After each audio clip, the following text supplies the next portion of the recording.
I want to get to some breaking news real quick. The president talking right now.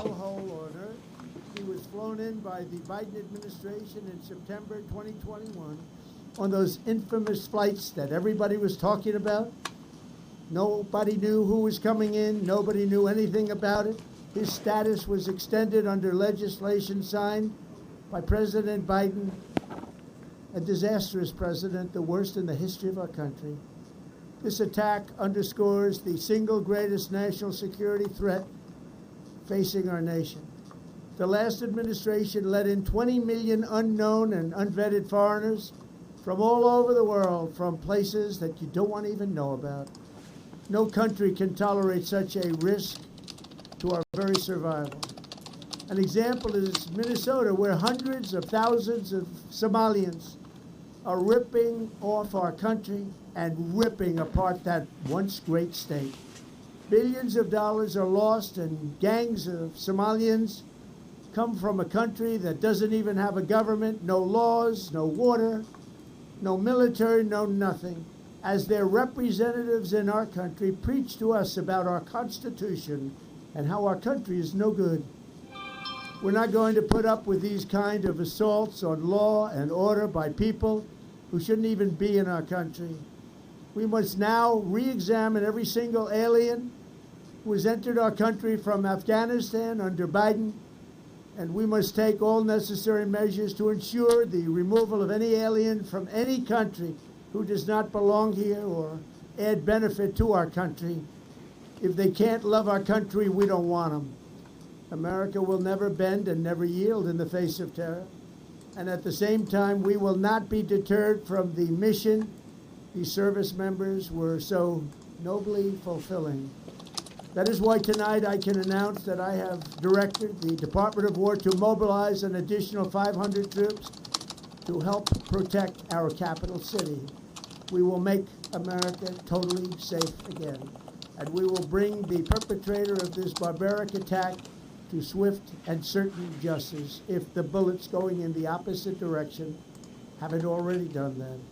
During this time of the year, when we gather at home with loved ones, these two patriots were wearing the uniform of our country, patrolling the streets of our capital.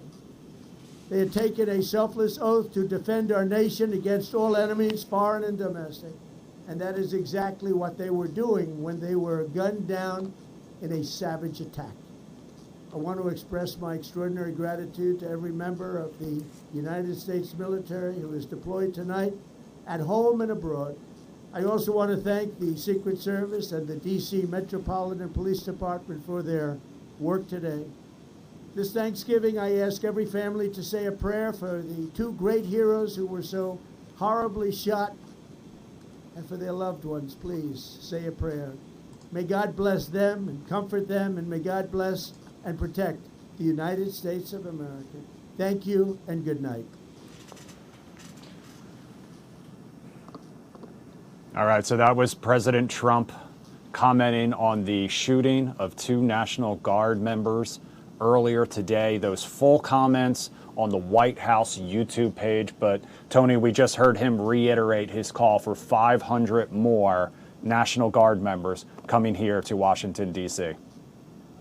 Yeah, I mean, again, when you look at the 500, I mean, that is a very massive number. And, you know, the question is going to be, what are the roles going to be for those extra 500 that are coming into the city? And especially, you know, again, is it going to be more, you know, patrols outside of similar areas, such as Farragut West Station or others? Will it be outside of, you know, major, major gatherings, such as, you know, Capital One Arena, for example, for games? Will you see a strategy for that? Will it be an extension of what's going on with some of the cleanup work in the city? I mean, the question is, what, you know, will those 500 additional personnel be used for? That's definitely a big question. And, you know, as well as, you know, again, you know, for the city, again, like this case that came up that is being appealed right now at the appeals level, where the legality of the National Guard deployment is being debated until December 11th. There's still that reprieve time for the appeals process from the administration to take place. The question is, how does this impact that? is this going to be still all looped into that appeal that the administration is probably going to make if they haven't already to legally upstand the National Guard deployment and things of that nature. So it'll be a very interesting legal battle. Will this be part of that same appeal, or will it be a totally separate appeal? Because now it's a totally separate deployment potentially with this surge of 500 troops. And again, what is the impact going to be, as well as on kind of, again, what's the projects being done with this, as well as the impact of daily, civilian life and, the city and all that in terms of its function. So again, this is a very big development. And, again, like there's of course, there's political rhetoric about, who let this person in and which program.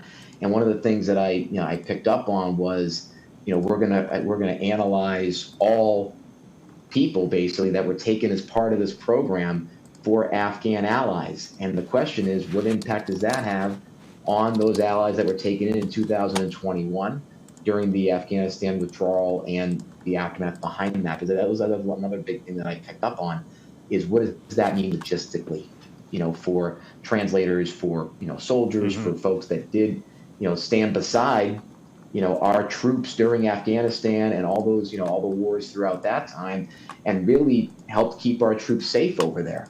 And so the question is, what does that mean for them, and their families as well? Because again, this is such a complicated issue when it comes to the Afghan withdrawal and, the people that we did have, that we did have in the States because trying to free the Taliban, and they did work with the United States. That was viewed as treason with the new Taliban regime, and trying to keep those people safe. So again, this is definitely a very, a big breaking news story, but also a very complex situation when you balance the legality of this fight between the administration and the courts about the deployment itself, on top of what does this look like for the city with 500 new troops, what are their roles, and then you have this whole situation with the Afghanistan program and the allies that came over here. Again, how does that process change? Is there a different vetting system? Is there a whole renewal of, or a refresh of it? Who knows? Yeah. So we will stay on top of this like we always do. We'll have much more on this story coming up